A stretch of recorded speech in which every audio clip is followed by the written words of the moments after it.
Assalamualaikum warahmatullahi wabarakatuh. Welcome back to my YouTube channel. Nah, bertemu lagi dengan aku, Danti. Nah, di podcast kali ini kita akan masuk di bincang-bincang bersama. Nah, sosok yang aku hadirkan di podcast kali ini bisa menginspirasi dan menjadi motivasi bagi kalian semua. Nah, bagi kalian yang belum like, comment, share, dan subscribe, silakan di subscribe karena subscribe itu gratis. Dan jangan lupa nyalain loncengnya biar kalian gak ketinggalan notifikasi terbaru dari aku.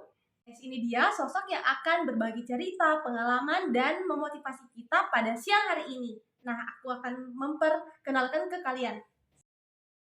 Halo teman-teman, perkenalkan nama saya Dayan Aulia. Jadi, aku bisa panggil Kak Dayan. Kak Dayan, oke. Nah, sebelum kita mulai, untuk pertanyaan berikutnya, bagaimana kabarnya pada hari ini Kak Dayan? Alhamdulillah baik.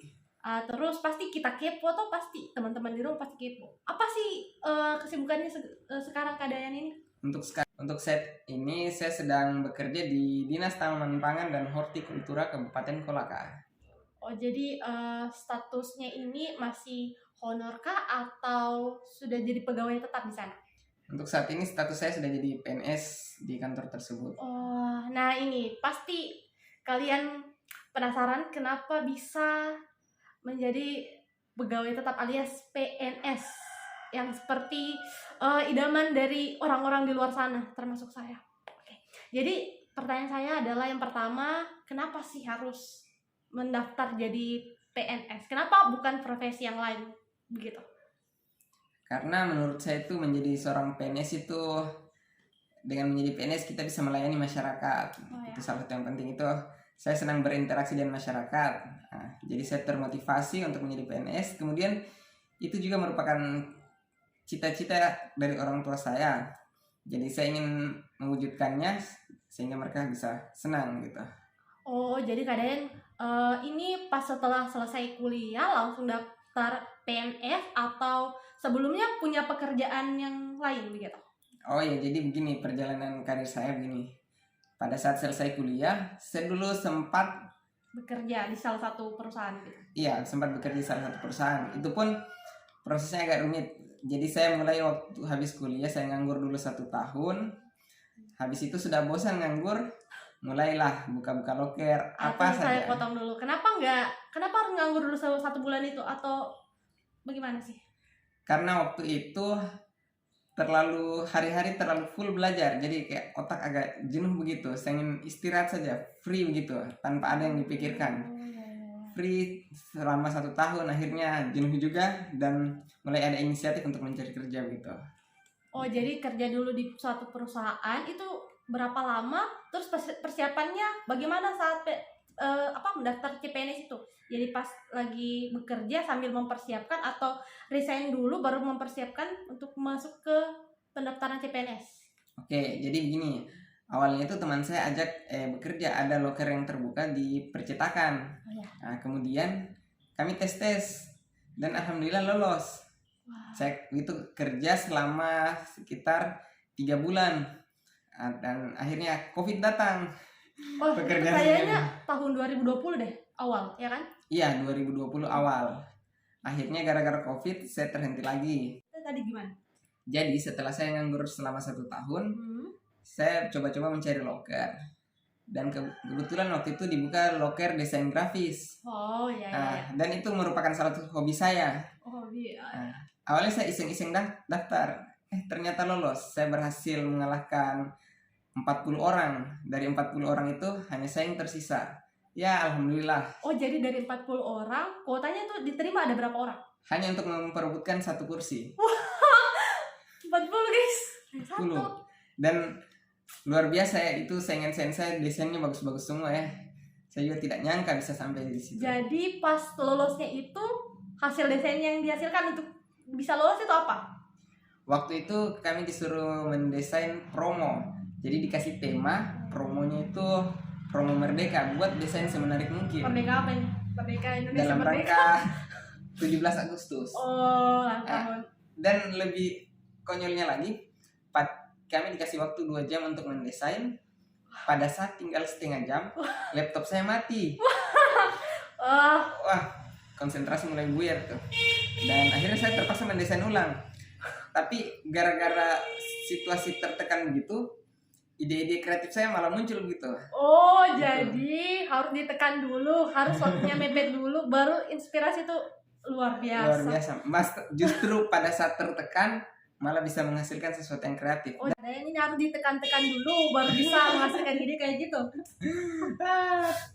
Ya kurang lebih seperti begitulah. Tapi walaupun begitu kita harus tetap bisa bekerja maksimal maupun di kondisi tertekan ataupun tidak tertekan itu. Oh, jadi guys, tertekan atau tekanan itu bukan jadi masalah. Ya. Intinya otak tetap jalan gitu. Terus selanjutnya, terus kapan waktu mempersiapkan untuk daftar CPNS ini? Oke. Seiring berjalannya waktu, tidak terasa itu sudah 2 tahun saya bekerja di perusahaan tersebut. Tiba-tiba ada pembukaan CPNS. Saya sangat antusias, tapi itu sangat susah ya membagi jadwal antara kerja dan mempersiapkan CPNS ini. Oh, berarti itu pembukaan CPNS-nya tahun 2021 atau 2022? 2021. 2021. 2021. Jadi tiap pulang kerja itu saya langsung belajar gitu. Jadi pulang kerjanya jam berapa nih? Pulang kerjanya itu jam 4. Saya istirahat sejenak gitu. Sebelum maghrib saya belajar, sudah maghrib belajar lagi, habis bisa belajar lagi sampai tertidur, begitu seterusnya. Jadi perlu waktu berapa lama sejak dari pembukaan sampai akhirnya mendaftar CPNS ini? Durasi belajarnya begitu? Durasi belajar saya itu sekitar 3 bulan. 3 bulan. Dan itu saya kan untuk tes CPNS itu ada tiga materi, yaitu TIU, TKP, dan TKW. TWK. Oh, bukan TKW. Oh, Ulang. salah guys. TWK. Ulang. Ya. Terkait tadi waktu. Jadi setelah pulang kerja baru menyempatkan untuk bisa belajar. Yang pasti teman-teman di rumah itu tanyakan adalah tips-tips bagaimana pembagian dari pembelajaran tadi TIU-nya, TWK dengan TKP-nya, dan bagian mana sih yang paling susah dan membutuhkan pemahaman yang lebih gitu. Kalau menurut saya itu yang paling susah dari 3 soal itu TWK. TWK, tes wawasan kebangsaan. Karena kalau TIU, kalau kita sudah paham rumusnya atau pola-polanya, maka akan sangat mudah gitu. Tapi kalau TWK ini kan pengetahuan umum. Bisa jadi apa yang kita anggap benar belum tentu benar oleh yang pembuat soal. Jadi begitu. Ini terkait argumen-argumen gitu. Jadi agak sulit kalau saya itu di bagian TWK. Terkait dengan persiapan-persiapan yang tadi, bagaimana? Saya mempersiapkan itu saya bagi 3 tahap. Jadi kan ini ada 3 bulan. 1 bulan saya pakai untuk belajar TWK, 1 bulannya lagi TIU, dan 1 bulannya lagi TKP. Kenapa nggak di mix? Maksudnya setiap 2 jam TWK, 2 jamnya lagi TKP, 2 jamnya lagi TIU dalam satu apa pembagian waktunya itu nggak 2 jam untuk TIU atau 2 jam untuk TKP dalam satu hari, di mix begitu? Kenapa harus di per bulan? Sebenarnya bisa saja, hanya cari nyamannya masing-masing. Kan masing-masing ada cara pembelajarannya. Betul. Saya nyamannya begitu. Ke pertanyaan yang ketiga. Nah, kan kita tadi mengenai tips-tips dan pola-pola belajarnya Kak Dayan. Nah, selanjutnya yang ingin pasti ditanyakan, apa sih kesulitan-kesulitan dalam mempersiapkan tadi pelajaran-pelajaran yang dipelajari? Pertama itu kita harus mendapatkan sumber yang terpercaya. Itu sangat penting. Karena beda sumber, bisa jadi itu materi yang didapatkan tidak terlalu efektif. Oh, jadi sumber-sumber belajarnya Kak Dayan ini dari mana saja? Jadi saya sudah tes berbagai sumber. Pertama itu saya beli dari buku-buku CPNS yang ada di Gramedia. Saya tes belajar dan agak membosankan ya. Saya coba cari yang saya lebih nyaman. Habis dari YouTube, saya habis dari buku, saya belajar selanjutnya di YouTube. Kalau ikut bimbel-bimbel belajar gitu, ada nggak? Alhamdulillah, dibandingkan diajar, saya lebih senang belajar sendiri. Karena saya agak sulit memahami kata-kata dari pengajar, jadi mending saya mencoba memahaminya sendiri. Kalau belajar kelompok bikin itu ada kelompok-kelompok kecil yang sama-sama temennya yang lagi mempersiapkan tes CPNS juga. Saya lebih senang belajar sendiri karena lebih tenang Jadi gitu. guys, kadang ini tipenya mandiri sendiri ya gitu. Independen. Lanjut. Jadi saya banyak belajar juga di YouTube dan banyak akun-akun YouTube yang mengenai CPNS yang saya ikuti. Dan harus pintar-pintar pilih karena beda channel beda juga gitu. Ya, itu tadi mengenai kesulitan-kesulitan yang dihadapi Kadayan saat mempersiapkan CPNS. Nah, lanjut ke pertanyaan berikutnya. Jadi pasti nggak selalu mulus dalam mempersiapkan semuanya. Jadi kira-kira apa sih suka dan dukanya selama mempersiapkan tes CPNS ini? Suka dukanya waktu itu kan saya sementara terikat kontrak dengan perusahaan. Sementara saya juga harus mempersiapkan CPNS. Jadi ini merupakan dua pilihan yang susah. Saya ingin resign tapi kontrak masih panjang. Sementara kalau resign kita ada penalti. Dan penalti saya itu masih 11 bulan gaji. Saya harus mengganti. Wah, itu luar biasa itu. Cuan guys, cuan. Akhirnya waktu itu kami ada rapat dan bos suruh memutuskan apakah saya ingin resign atau bagaimana. Aduh, pilihan yang sulit ini kan. Pada saat itu saya tidak bisa mengambil keputusan dan saya minta saya pulang dulu, saya bicarakan ke orang tua, nanti saya info berikutnya. Malamnya saya duduk-duduk sama bapak dan tiba-tiba kami menghasilkan keputusan. Saya langsung hubungi bos saya bahwa saya fix mengundurkan diri dari perusahaan tersebut demi fokus ke CPNS. Wah, itu luar biasa, keputusan yang sangat sulit. Gitu. Jadi saya kira tuh jadi CPNS dulu jadi PNS dulu baru resign. Oh, ternyata ini resign dulu baru. Wah, ini kalau gagal nih bagaimana? Dan pada saat itu saya memutuskan untuk mengundurkan diri, belum ada kepastian bahwa saya akan lulus PNS gitu. Padahal waktu itu gaji saya sudah lumayan tinggi lah. Nggak kebayang guys kalau misalnya gagal. Tapi ya rezeki kan nggak ditahu guys, dan ternyata pilihannya tepat. Ya. Amin.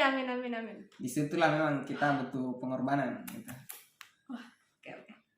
Selanjutnya ini mengenai pandangan orang dulu dan sekarang. Nah, pasti kan ada beberapa hal yang berubah, baik itu dari pandangannya orang dan perlakuan orang ke kita. Kalian pasti tunggu loh. Oke, kita tanya dengan Kadayan. Kalau soal itu memang nyata sekali terasa ya. Waktu itu kan sebelum jadi PNS kan saya orangnya biasa-biasa saja. Pokoknya tidak banyak gaya begitu. Oh, jadi sekarang banyak gaya? Tidak juga.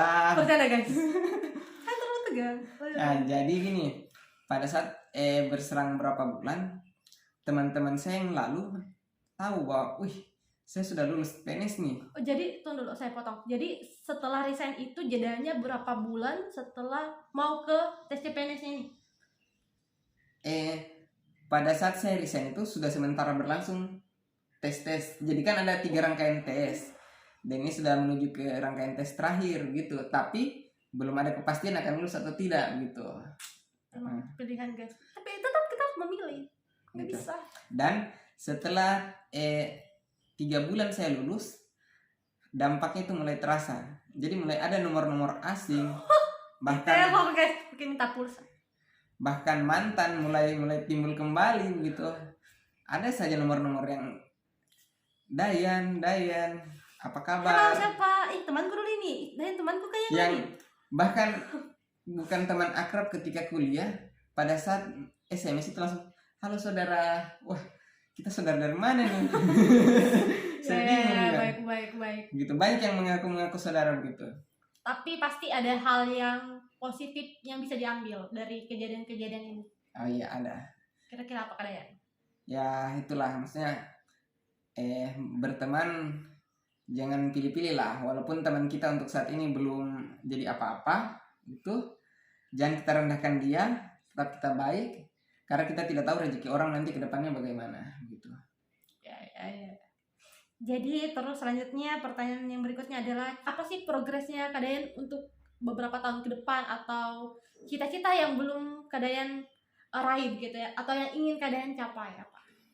Kalau saya sih cita-cita selanjutnya selain jadi pegawai, saya juga ingin menjadi wira swasta. Jadi punya usaha-usaha begitu. Salah satu usaha yang saya paling ingin tuh punya percetakan, karena hobi saya itu mendesain gitu.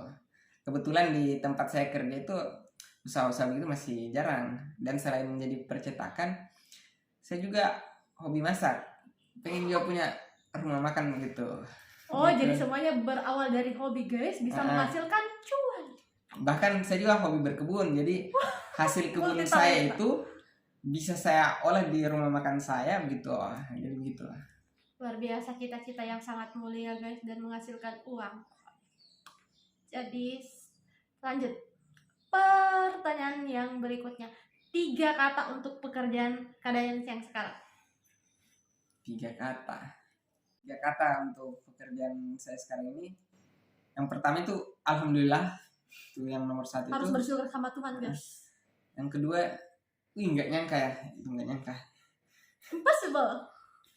Tapi ternyata bisa berkat usaha, doa gitu, Dan kerja keras dan tentunya. kerja keras. Dan yang ketiga itu menyenangkan. Itu Jadi, pasti. semua pekerjaan harus dibawa santai, enjoy, dan tidak boleh tertekan. Kadayan masa ditekan terus seperti tes CPNS baru bisa menghasilkan ide, kan nggak bisa setiap saat begitu kan. Harus kita mau enjoy. Terus pertanyaan berikutnya, hal-hal yang atau pesan yang mau disampaikan kepada orang tua. Ya, pesan kepada orang tua ya, terima kasih sudah membantu saya sampai di tahap ini. Ini suatu pencapaian yang luar biasa bagi saya, dan itu semua tidak terlepas dari bantuan kedua orang tua saya dan doa dan doa. Ya, betul sekali. Sekali lagi terima kasih banyak kepada orang tua saya, luar biasa. Jadi kita harus menyayangi dan menghormati orang tua kita guys. Ya, karena tanpa doa mereka juga belum tentu kita bisa jadi orang sukses. Dan belum tentu juga jadi apa-apa seperti sekarang. Jadi sayangi orang tua kita selagi mereka masih ada, dan manfaatkan waktu bersama. Terus, nah ini pasti teman-teman butuhkan, yaitu motivasi apa yang bisa Kadayan sampaikan untuk para pejuang, apa namanya tuh? Pejuang NIP. Tuh guys, termasuk saya guys. Apa sih motivasi atau kata-kata buat teman-teman pejuang NIP di rumah?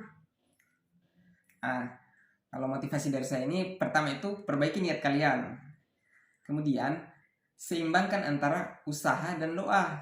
Jangan itu hanya berharap ya Allah luluskanlah saya, tapi tidak mau belajar begitu. Intinya harus seimbang gitu. Kemudian jangan pernah menyerah gitu.